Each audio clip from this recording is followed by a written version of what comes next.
Hey everyone, welcome to Steadfast Care Planning, where we plan for care to live well. I'm your guide, Kelly Augsburger. Today I have with me Kay Coughlin. Kay is a business coach and advocate for family caregivers. She's also the podcast host of From One Caregiver to Another, as well as a caregiver, wife, and mom. Kay was actually on with me last week discussing the human giver syndrome, caregiving, and the holidays. So be sure to go back and listen to part one. It was so good that we decided to continue with the part two. Welcome, Kay. Thanks so much for being here. Hi again, Kelly. So great to have you back. I'd love to continue this conversation with you, Kay, about caregiving. People are going to be gathering together with family, and caregiving as a whole, family caregiving, is a topic that does not get discussed enough. So I'd love to dig in more deeper with you about caregiving, and we know that it can be very stressful to be a caregiver. So how can caregivers reduce stress and prioritize themselves? I think the number one thing to remember is that even though you have family caregiver responsibilities, so you're a person who does have those responsibilities, you are allowed to reduce stress. You are allowed to take care of yourself and put yourself first.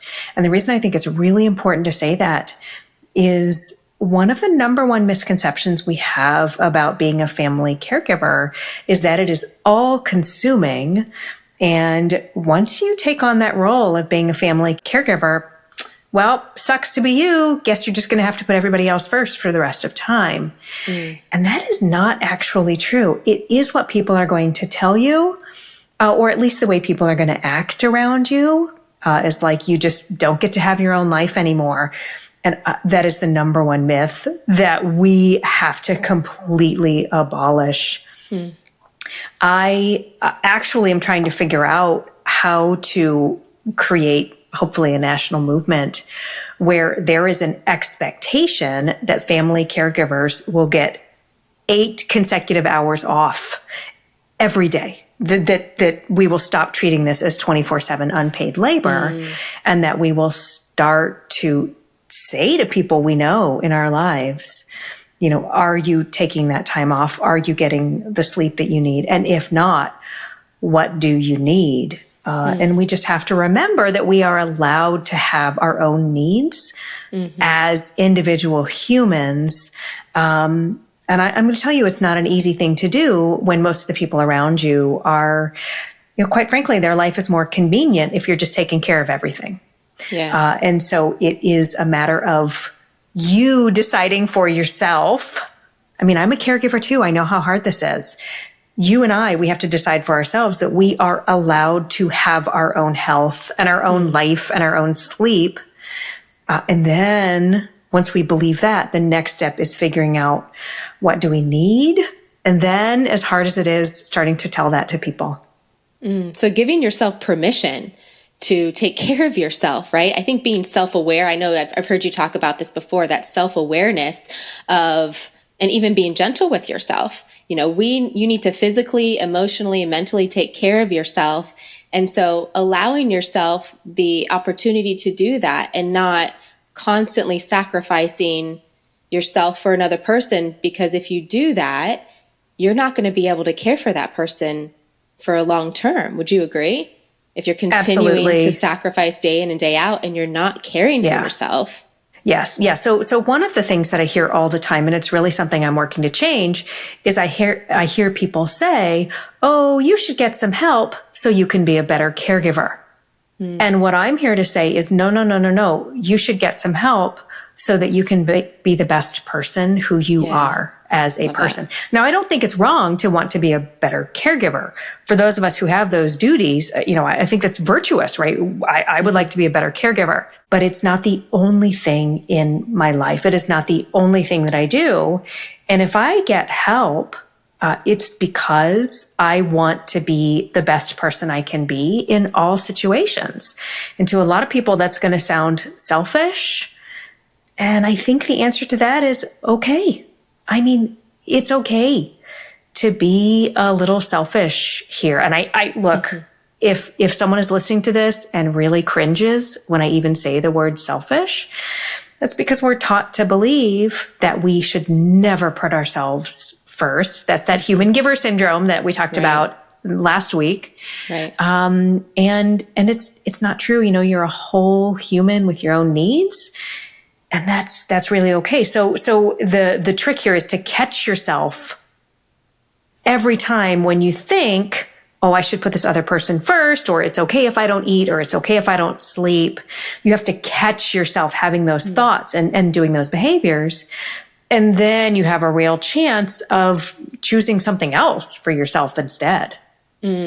Allowing time for rest, exercise, health, physical health, mental health, all the areas, right? Yes. And those apply to people with caregiver responsibilities, just as they do any human on the planet and every human on the planet.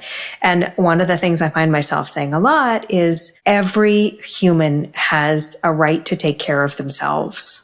And that's literally the way it is. Right. But I have to say that because a lot of us were raised that the world is not equal in that way. Now, I'm not saying the world is fair, but we all have a human right to have our basic needs met, every single one of us. Agree. And so in order for us to do this, we need to set boundaries, right? We need to set expectation and boundaries. You got it. We need to set expectations and boundaries. We need to say to people, okay, here's the responsibilities. Here's who's going to do what. Here's when they're going to do it. Here's what it's going to cost. You know, all the things that you have to do. And those are expectations. Here's maybe deadlines. Here's when doctor appointments are. Here's when I'm going to sleep so that other people can fill in.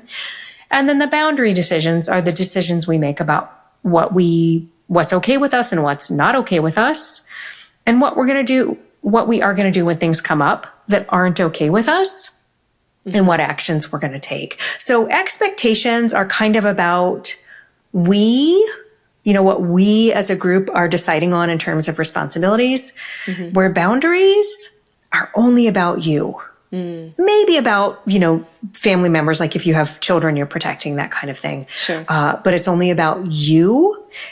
And I guarantee you there are going to be people in your group who don't agree with your boundary decisions. And that's okay. We're all humans. We all get to be different. Can you explain how caregivers can do this well, how they can set boundaries? You've talked about the art of saying no and the art of saying yes. So what does this tangibly look like in real life? Well, we have to give ourselves, here it is again, give ourselves permission to look at a situation and decide what's right for us. Okay. So one of the other myths about caregiving is that because we have caregiver responsibilities, that everybody else just gets to tell us what's going to happen. And I don't think that that's true at all. And so part of the art of saying no and the art of saying yes is really intentionally choosing what you want and what you don't want. And then, of course, part of the art of that is learning to communicate that to people when you need to. And I know that that's really hard to do, but it all goes back to knowing that you get to make some decisions. I mean, it's the holidays. Let's talk about what if somebody shows up at your doorstep with an overnight bag and says, hey, I'm staying in your guest room tonight. What do we do? How do we respond? What do you do? I mean, it's that's not a given. You don't have to say that. Actually, in one of my recent podcast episodes, I give a script for how you would handle that. But you can say, oh, it's so good to see you, but I don't have a guest room available tonight. And part of the art of saying no, by the way, this is really hard, is saying no and then just stop talking. Don't justify it. Don't rationalize it.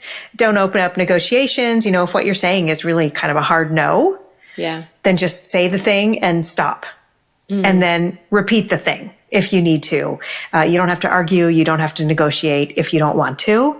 And a situation where someone shows up and really tries to take advantage of you is probably one of those times to just say, actually, that's not going to happen. And then just stop talking. Oh my goodness, that is so hard. I find myself often when I'm saying no, I give a very long and detailed reason. This is why I can't do it. So that we understand. No, like, I don't have to do that. You don't have to do that, right? And it doesn't make your no any stronger. Yeah, when but you I do feel that. like it feels like it does, right? It feels like, oh, this Well, eases, okay. it eases Be careful. the no. Well, all right. We've been tricked. Yeah. That is what we've been taught. What we've been taught is that human giver syndrome, we should try to make other people more comfortable at all costs. And so if we try to soften a no in order to kind of protect their feelings, then what we're doing is we're really opening a door for them to ignore our no. And so one of the things to do, part of the art of saying no is to remember that your responsibility is to be clear and thoughtful. Now, however another person reacts isn't your responsibility, and it's also not your fault. I mean, everybody in my family who's an adult is an adult. Yeah. We all get to have our own feelings. Sometimes we're going to disagree. That's all fine. But, sometimes I'll say most of the time when you say no, you probably are willing to negotiate about something. Sure. That's life. It's a give and take. Sometimes you're going to say no, and it's more of an ultimatum. Right? Like, no, get off my doorstep. You're not staying here tonight. You don't have to say it that way unless you want to. Be my guest. Say whatever works for you. But if you don't want to negotiate, stop talking. Don't negotiate. It's really hard because when you try to soften it, guess what? You soften it. And then people try to take advantage of you. Yeah, this is so important, I think, in all relationships in our lives, right? Not just for family caregivers. Yes, it's very important for family caregivers, but for people in general, being able to say yes and to say no and to set expectations and set boundaries. Do you think it's harder for caregivers to do this more than typical people that are not caregivers, or do you think it's equally as challenging? I think that probably has to do with the individual person. Okay. If it's hard for you to say no, or if you feel like you have to say yes in order to take care of other people's feelings all the time, then that will be more of a challenge for you if you happen to also have family caregiver duties. I mean, I have friends who are family caregivers who have no problem saying no. Who absolutely can speak up in a doctor's office if they feel like something is going wrong or people's wishes are being ignored or if they have questions that aren't being answered. But those are people who would handle that way in real life anyway. So probably the thing to do here is to look at the rest of your life. And if you know that you always have a problem, and we talked about this in the last episode, being a people pleaser or being a perfectionist, you're going to carry that around with you, and that's going to come into what you're like as a caregiver as well. And if those are things about you that you think hold you back anyway, then this may be an opportunity to get some help and figure out how to work around that, or maybe make some different decisions so that those things don't keep holding you back. Yeah. Reach out for help. Reach out to Kay. Reach out to someone that's a professional and qualified in order to help you. Get help. Manage. Yes. And let me tell you, I do have a podcast episode that is called Kind People Say No To. One of the things we really confuse is the idea that in order to be kind, you can't say no.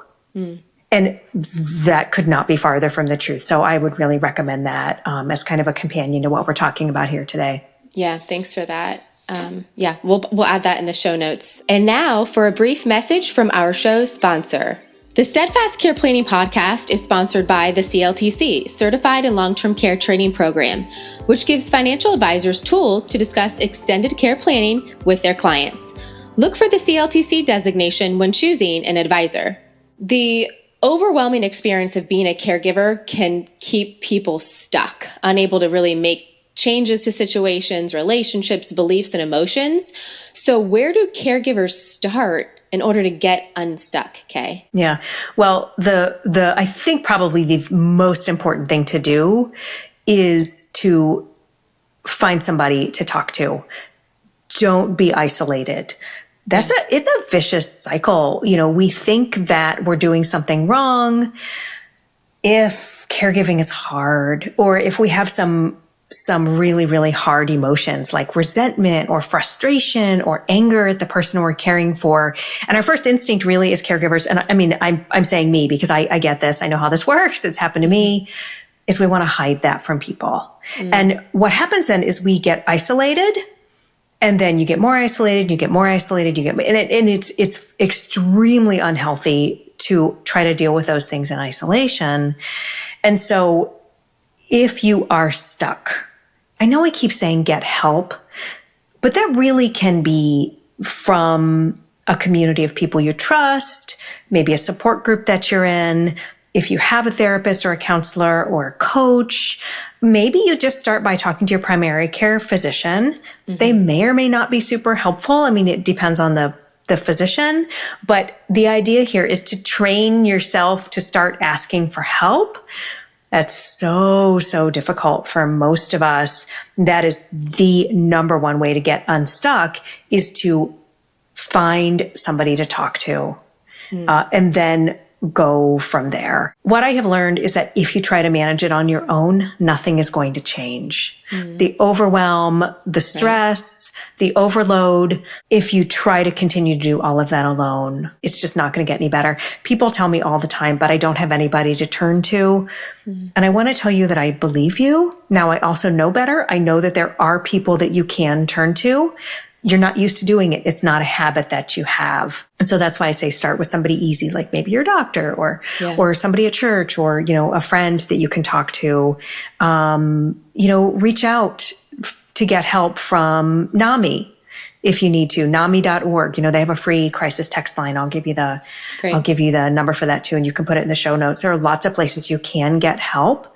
If the primary thought that you're carrying around in your head is, but I'm alone and there's nobody to help me, that will be a self-fulfilling prophecy. So we have to learn to see that and recognize that and say, that thought itself is holding me back. I need to get some help. I would imagine the last 2+ years with COVID that this is even more elevated. Would you think that in working with the clients that you help in dealing with a lot of these feelings and boundaries and feeling that a sense of being stuck, do you think it's been worse in COVID for caregivers? I do think it's worse because I think a lot of people, I'll say systems and organizations have used it as an excuse to say, well, we just can't help you right now. And if you hear that enough from people, you really do start to take that in, and you start to think, well, everybody's just going to tell me that they can't help me, that there's no help available, that there's no funding for that, whatever. And so we have to learn to be really assertive and say, really? Are you sure you can't help me? Are you sure there's nothing available? Because it has become a knee-jerk reaction for these big organizations to say, well, there's nothing we can do.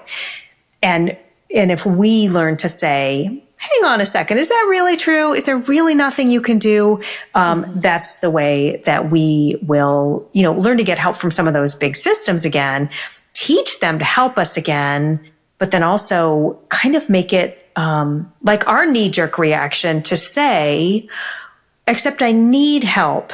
And so I really need you to get on helping me figure this out. I feel like we have so many resources now available and virtually, I think now more than ever because of COVID. I think so many systems that I'm familiar with, they're offering services virtually that they weren't doing before. But we have to look for it, right? Caregivers and people have to look for that help and can't just sit back and, woe is me. You can improve. You can get unstuck. You can be empowered, but you have to ask for it. You have to ask for it because if on your own you've gotten to a place where you're that overloaded and that overwhelmed, and look, I have been there. If you got yourself into that, the chances that you'll be able to get yourself out of that are pretty small because your nervous system is kind of already overwhelmed. And so, reach out and get some help. And I'm going to tell you, start literally anywhere. And if you reach out to somebody and they tell you no, or some people have made fun of me or told me I should be ashamed of myself for asking for help, deal with the pain of that. That really sucks. And then move on. Don't let yourself be isolated. Please don't let anyone tell you that old line, well, I guess that's just the way it is for you now. I guess that's just your lot in life because of what you have going on. I am here to tell you, no, that is so unhealthy. So don't let anybody try to convince you of that. You can always say, no, thank you. And you can walk away from that conversation. Right. Well, Kay, any other advice on how people can plan for care to live well? Oh, get help. I mean, Yeah. get help. Planning for care is so complicated. Yeah. I mean, it differs depending on where you live and depending on whether you're related to the person you might be caring for and what your own circumstances are. And if you have your own family, it is so complicated that you literally can't do it on your own. Find what's available in your area. You know, it could be a senior services center. It could be a planning organization like Kelly's. Get started somewhere. I have a resources page on my website where I try to list some of the places where you can start to find some help with all kinds of planning. And that's just at my website at /sources is where that is. And actually I'll link to, Kelly's organization there too, to Steadfast Care Planning, so that if you're in, Ohio, you can reach out to Kelly. Right. But the real answer is, get help. What have we said that 47 times in this episode? I don't even know. But it's that important. That is the key takeaway, right? You need to get help. It's nearly impossible to do this on your own. You need professionals, you need community, and there are plenty of resources out there in order to help you do that, but you have to seek it, right? And we want to reduce stress, prioritize ourselves, learn how to say yes, learn how to say no, set those expectations, set those boundaries so that you can get unstuck and live well. Yeah, that's a lot. It's really complicated. Being a human is really complicated. You just don't have to do it on your own. Right. Well, okay, thank you so much. Where can people find more information about you? You find everything at my website, which is facilitatoronfire.net. If what you want to do is find the podcast, you go to facilitatoronfire.net/podcast, and that will take you right to my podcast page. Although you can find the podcast on pretty much any podcast app or podcast service that you use. But anyway, that's the page that will take you directly to it. And I highly recommend it from one caregiver to another. Kay has such thoughtful conversations with people, and then even sometimes just talking to you, the audience, but so much value there. Highly recommend it. Kay, thank you so much for your time. I really appreciate it. Have a great day. It's been great being here with you, Kelly. Thank you. Take care. Bye-bye.